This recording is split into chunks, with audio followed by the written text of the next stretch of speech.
Now there, I finally hit where I'm cutting all the way around.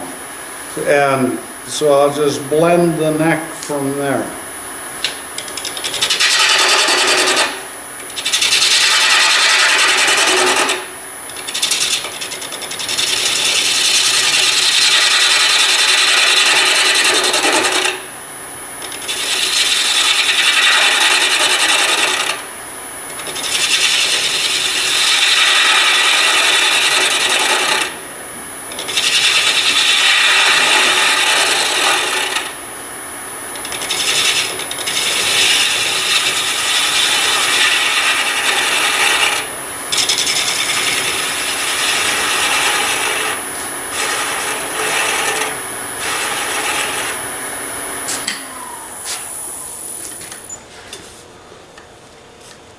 And there we are, we're basically turned. There are areas along here where it just doesn't blend nice, but there isn't that much material there. You can sand those off. This overall part has quite a decent flow to it. So, and well, so does this part, isn't bad. So it's just a little sanding on this ridge around here. You can get it all to blend easily. Okay, now, get this off of here.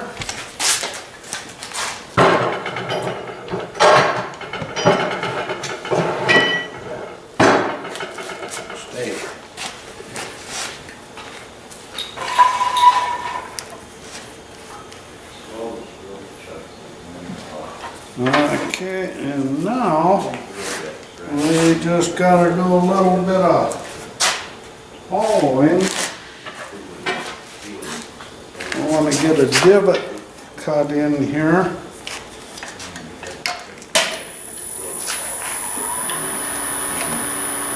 Oops, I'm going to move this light a little more. I can't see it either.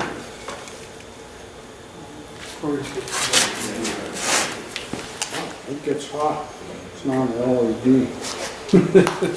Okay, that should, oh yeah. That's better.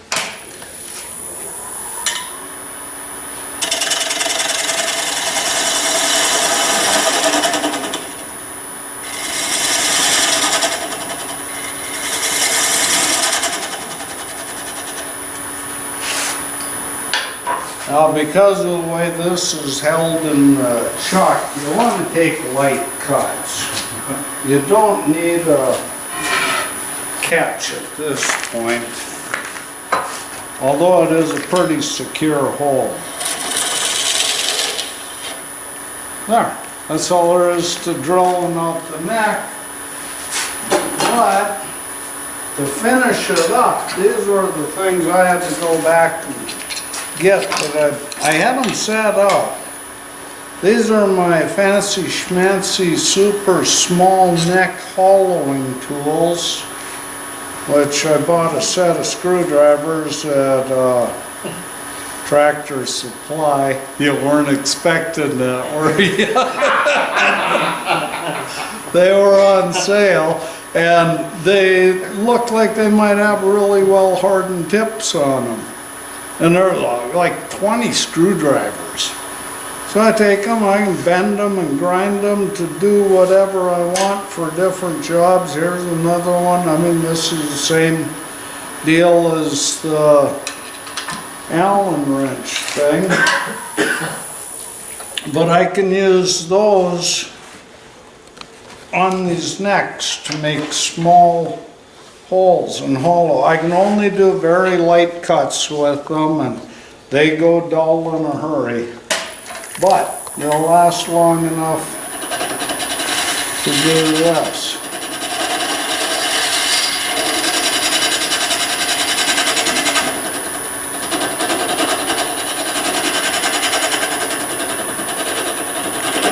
And they're an expendable tool, but I've had these for years.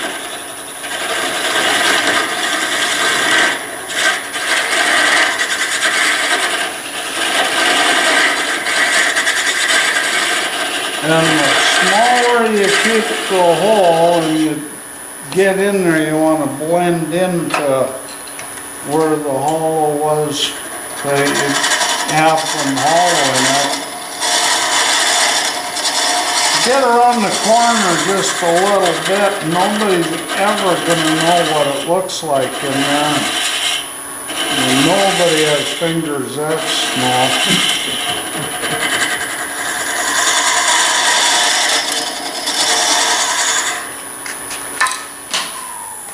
There. Now all that's left is to part it off. But if I decided I was going to carve on it, I made up things like this, because with the offset opening, it's hard to balance things out in carving, but I have 5 and 6 divisions here, mostly for using the 3 and the 5, the Fibonacci numbers or whatever. And I'll set that around there and mark these off. I'll do that just for the heck of it. And it's not rocket surgery once again. You can make this stuff just right, be real mathematical and precise about it, but I do know how to do precision, but that's not why I do wood turning. I do wood turning because I just do it. It's sketching. And these angles are not exact, but, okay. Now, I just take that.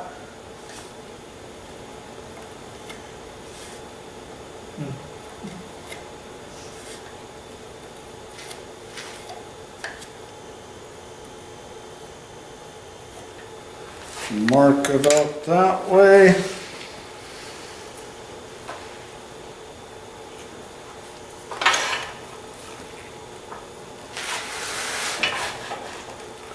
And just come over here and continue the lines all the way to the bottom. And I'll end up moving whatever I do on the bottom so it hits a good balance point when I carve it out. But this is completely asymmetrical, but it's a starting place and things will balance and they come together at the neck. And then they flow up, but they kind of come together. And that's a whole nother demonstration what you can do with laying things up to carve. We're not going to get into that right now, but I just thought I'd show you the first step. You can carve along here, or you draw a spiral you like. And wherever that crosses the lines, you make a mark around. And on the top end, you would do it now, right here. And here. Then you'd have to straighten it up again and do it for the rest, and it comes together. But we aren't going to do that now. So, Paul, what do you use for carving? Fordham tool or Dremel? Or? It depends on what I'm carving, but usually I start with die grinders, and I get down to a Dremel. And I also have a big carbide disc I got at the fine import store. On some of these, I just got to move a lot of material. And on bigger ones, I'll start with the chainsaw. Whatever, to get stuff out of the way so I can get to the part I want to carve on. But I finish up with Dremels. And just, I enjoy the carving aspect of it. Okay, now, we got this whole darn thing all turned and hollowed, the neck done. All I gotta do is remember where there it is. Found it before I had to swear.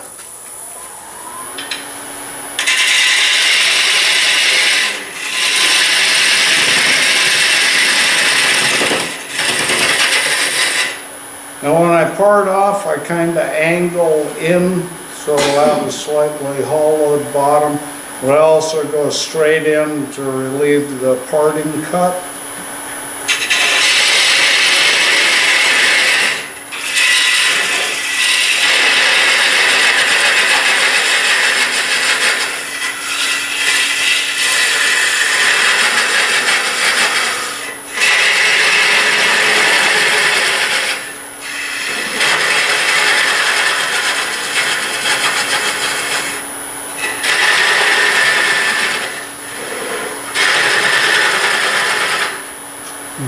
Check.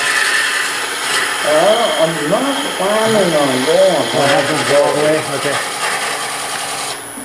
Keyword is planning. Yeah, better.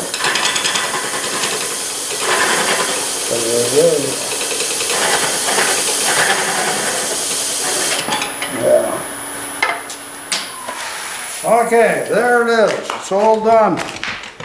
Nothing to it.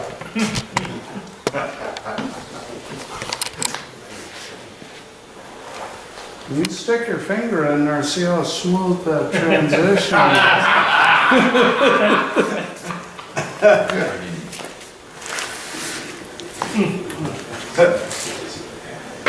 Okay, what did I breeze over that somebody needs to know about? Because I do tend to do that. I actually went through making one of these and wrote things down, because when I do this stuff, I seriously am not thinking about what I'm doing most of the time. It's kind of second nature, and so like doing demos and getting questions, I learn a lot, because there's a whole lot I just don't think about anymore. So it's a fresh perspective for me. Okay, any questions?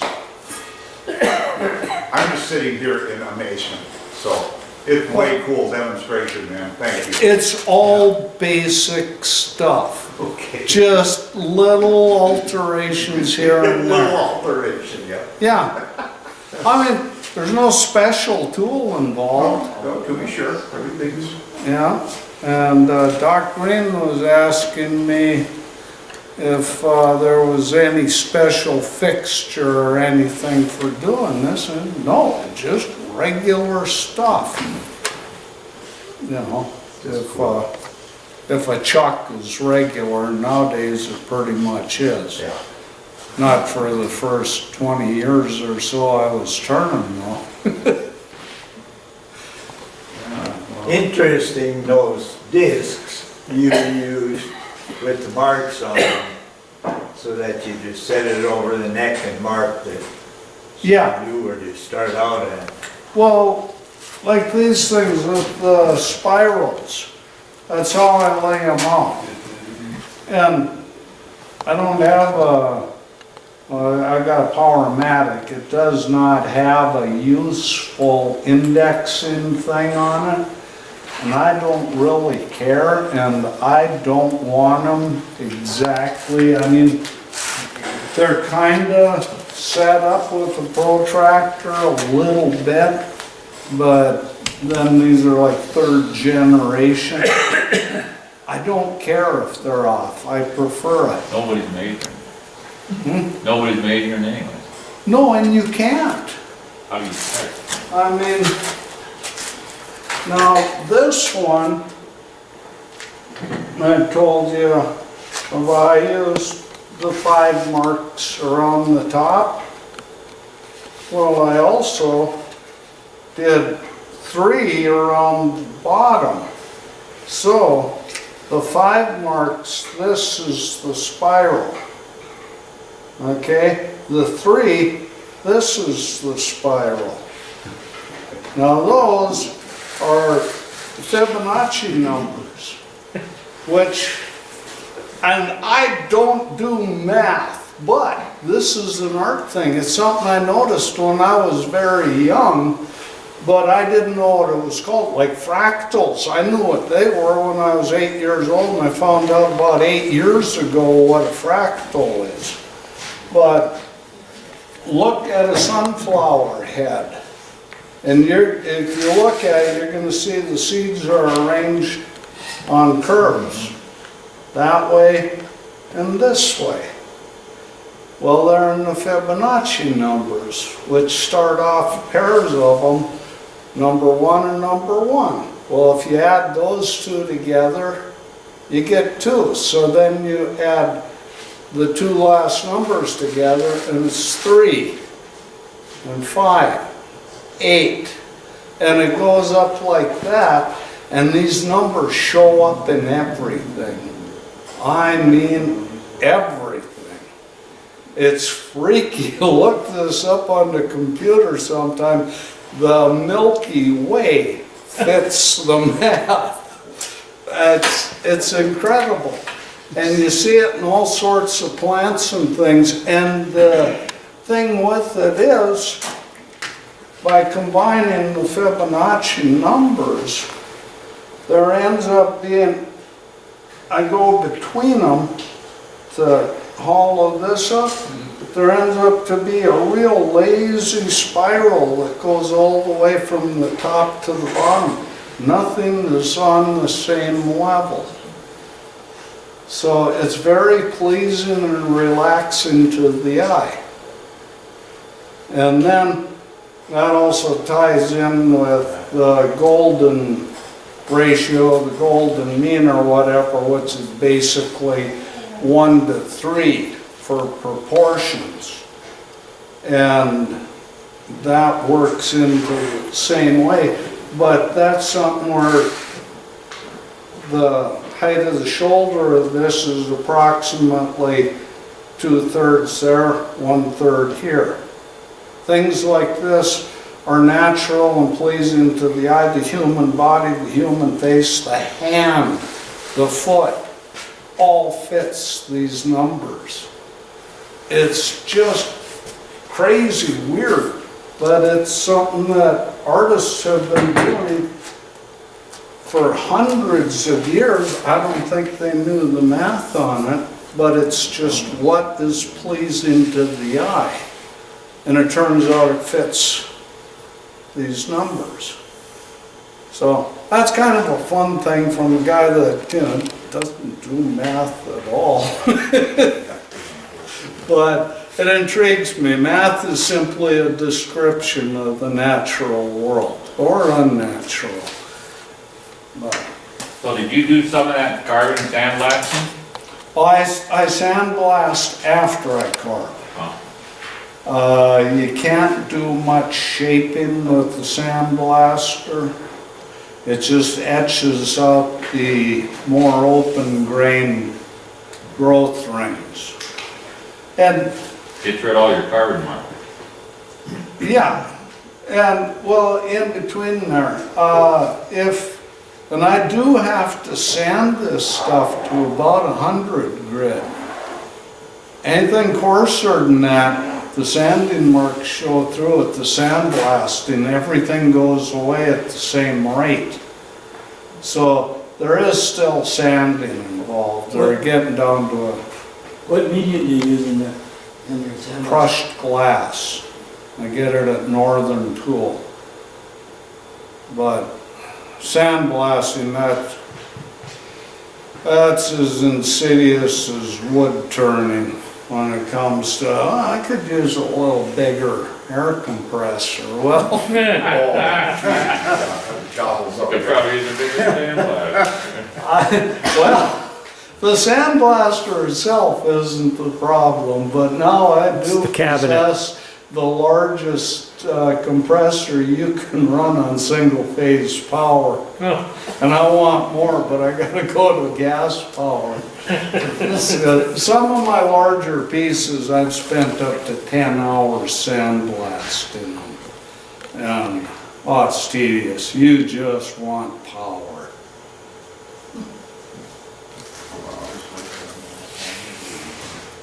So, They won't bring three-phase in your house. no, and I really can't go much faster even with three-phase until I get hyper-industrial. The one I have right now is an industrial compressor.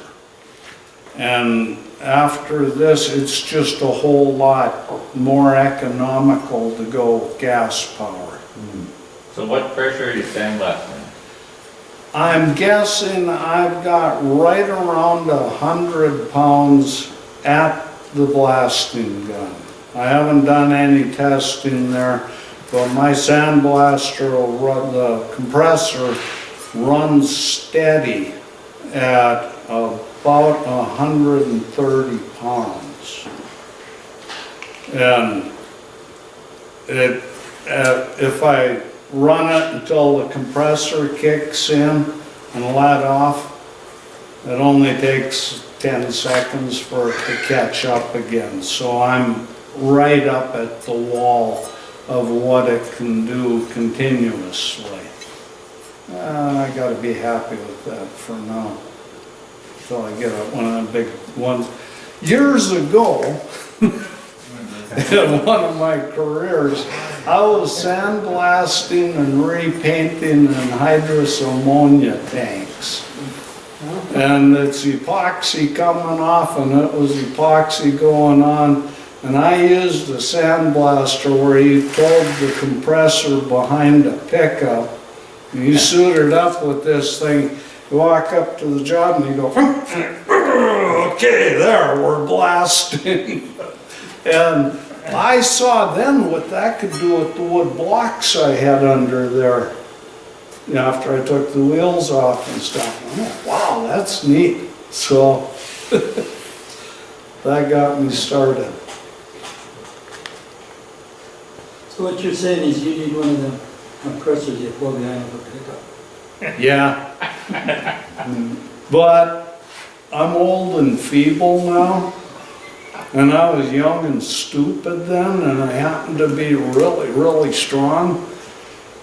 I don't think I could run one of them anymore. I mean, that thing just kicked you. It was vicious, but it was fun.